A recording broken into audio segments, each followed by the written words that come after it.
अंतर्राष्ट्रीय नववर्ष की हार्दिक शुभकामना देना चाहता हूँ।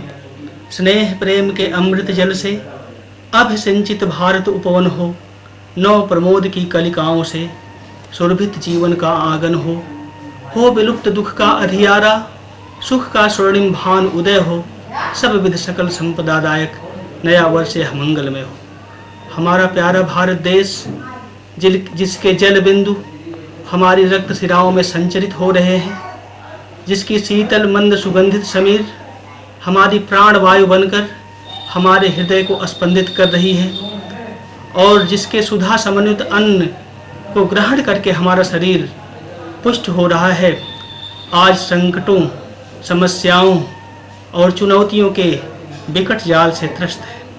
चुनौतियां विभिन्न तरह की हैं, सामाजिक समस्याएं हैं, आर्थिक समस्याएं हैं, राजनीतिक समस्याएं हैं, लेकिन आज जिस समस्या के बारे में हम चर्चा करने जा रहे हैं और जिसको भारतीय साहित्य एवं समाज विकास शिक्षा समिति के निदेशक डॉक्टर मनीराम वर्मा जी ने और संयोजक डॉक्टर अशोक द्विवेदी जी ने शुरू किया है, वो बड़ी बधाई के पात्र हैं निश्चित रूप से।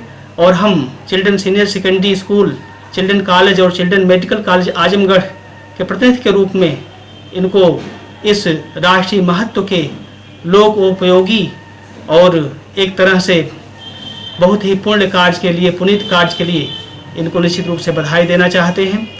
जो हमारा विषय है भारतीय सर्वांगीण विकास में पर्यावरण संरक्षण और जनसंख्या शिक्षा की क्या भूमिका होनी चाहिए, बड़ा ही सामयिक विषय इन्होंने उठाया है, और यह विषय निश्चित रूप से मानव के अस्तित्व से जुड़ा हुआ है।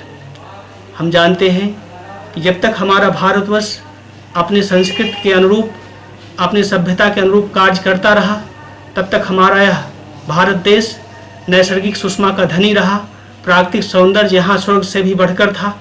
लेकिन जैसे जैसे विदेशियों का पदार्पण यहाँ हुआ, हम पाश्चात्य सभ्यता से ग्रस्त हुए और हम औद्योगिकरण की अंधी दौड़ में शामिल हो गए। हमारी ये जो प्राकृतिक सुषमा है निश्चित रूप से विकृत हो गई है, जिसे लोग आज विज्ञान कहते हैं। पाश्चात्य सभ्यता के परिभाषा के अनुरूप, उसकी मनोकांक्षा के अनुरूप जो विकास की ये दौड़ है, निश्चित रूप से यह विज्ञान नहीं बल्कि विनाश का ज्ञान है। हमारी भारतीय संस्कृति, हमारे भारतीय मनीषियों ने जिस विज्ञान की परिकल्पना की थी वो विकास का ज्ञान था। और हम जानते हैं, हमने कहा था, हमारे यहाँ मनीषियों ने कहा है कि गंगायाः जले कीटाणुः न जायन्ते। जब वैज्ञानिकों ने परीक्षण किया गंगा जल का, तो उसमें ऐसा जीवाणु पाया गया जो पेट के रोगाणुओं का भक्षण कर जाता है। आज सरकार ने गंगा नदी को राष्ट्रीय नदी घोषित कर दी है। हम सरकार के इस कदम का स्वागत करते हैं। आज विश्व के लोग वृक्ष के संरक्षण की बात करते हैं, लेकिन हमारे मनीषियों ने, हमारे विद्वानों ने, हमारे संस्कृत ने तो सूर्य से ही कह दिया था कि सुबह उठकर एक लोटा जल वृक्ष के जड़ पर डाल दीजिए। हमारे जो पौराणिक गाथाएं हैं मात्र कल्पना की वस्तु या दिवा स्वप्न की अभिव्यक्ति मात्र नहीं है। इनके माध्यम से वेदों के गूढ़ रहस्यों का समुपरिंतरण होता है। इनके माध्यम से उच्च मानव आदर्शों की प्रतिस्थापना होती है। अगर हम पर्यावरण को संरक्षित करना चाहते हैं, पर्यावरण का आशय यह है कि हमारे आसपास जिसमें हम लोग रहते हैं, जल भूभाग, वायुमंडलीय भूभाग, ये सब यानी हमारे आसपास का सारा वातावरण यह पर्यावरण है।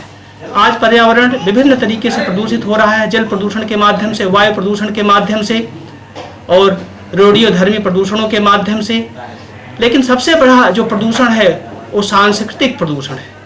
अगर हम सांस्कृतिक रूप से सुसभ्य बन जाएं तो सारे पर्यावरण अपने आप ही दूर हो जाएंगे। उदाहरण के लिए, अगर हम अपनी सभ्यता का पालन करते हैं, गंगा नदी को पवित्र मानते हैं, तो जाहिर तौर पर हम वहाँ कोई प्रदूषण नहीं फैलाएंगे। अगर हम वृक्षों की पूजा करते हैं तो जाहिर तौर पर हम उनको काटेंगे नहीं।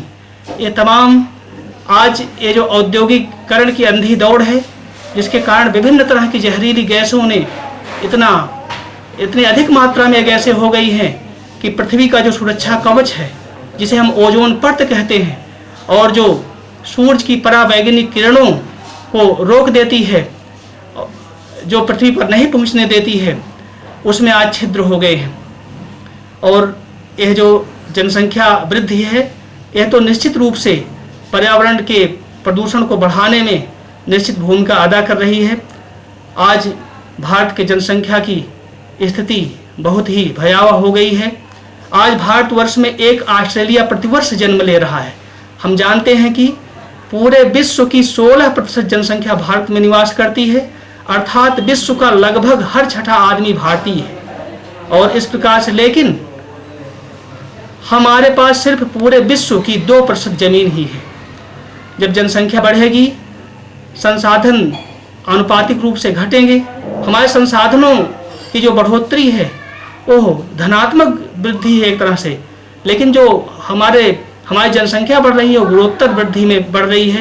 एक तो मैं यही कहना चाहूँगा कि भारत के सर्वांगीण विकास के लिए, भारत की उन्नति के लिए पर्यावरण को संरक्षित किया जाए, जनसंख्या शिक्षा प्रदान की जाए। हम जानते हैं कि हमारे आदर्श जो भगवान श्री राम हैं, उनके 2 ही पुत्र थे, लव और कुश। तो हम अगर भगवान श्री राम को आदर्श मानते हैं तो 2 ही संतानें पैदा करें, लड़की लड़का एक समान। लड़कियां भी आज हर क्षेत्र में आगे बढ़ रही हैं। हमारी संस्कृत में कहा गया है, यत्र नार्यस्तु पूज्यन्ते रमन्ते तत्र देवता। अंत में मैं इस टीम के सभी सदस्यों को साधुवाद देते हुए इन पंक्तियों के माध्यम से अपनी वाणी को विराम देना चाहता हूँ कि भारत के भाल तुम हो, इस हेतु जाग जाओ, बढ़ती मुसीबतों में निज देश को बचाओ। तुम आर्य पुत्र हो, यह कर्तव्य है तुम्हारा, प्यारे वतन को बढ़कर दे दो जरा सहारा। हे देशवासियों, यह अनुरोध है हमारा, प्यारे वतन को बढ़कर दे दो जरा सहारा। बहुत बहुत धन्यवाद। जय हिंद।